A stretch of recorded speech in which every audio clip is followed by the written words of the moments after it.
Hello' viewers, পোনপ্ৰথমে মই এটা ভিডিঅ'লৈ আপোনালোকক স্বাগতম জনাইছোঁ।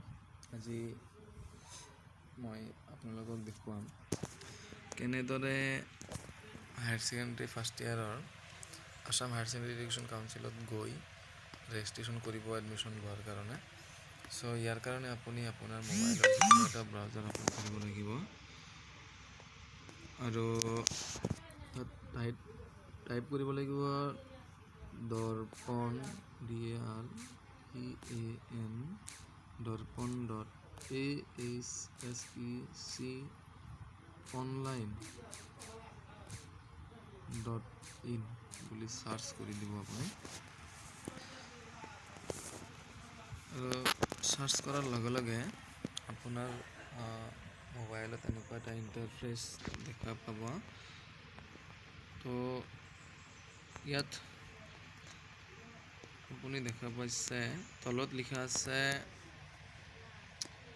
মানে এতিয়ালৈকে ষ্টুডেণ্টছৰ কাৰণে খোলা দিয়া নাই, ইনষ্টিটিউট ৰেজিষ্ট্ৰেশ্যনহে হৈ আছে। ইয়াত লিখিছে student registration for admission in higher secondary first year using Darpan will be available from 16/8/2021. Last date of institute registration is extended up to 13 August till 4 PM.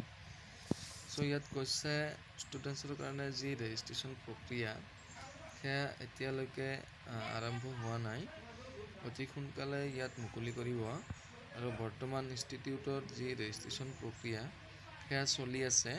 তো এইটো কিছুদিন বঢ়াই দিলে, এক্সটেণ্ডেড কৰিলে।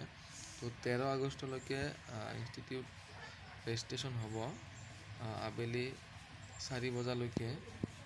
চ' ইয়াৰ পিছত ফাৰ্ষ্ট ইয়াৰৰ যি এডমিশ্যন প্ৰক্ৰিয়া দৰ্পণত সেয়া আৰম্ভ হ'ব।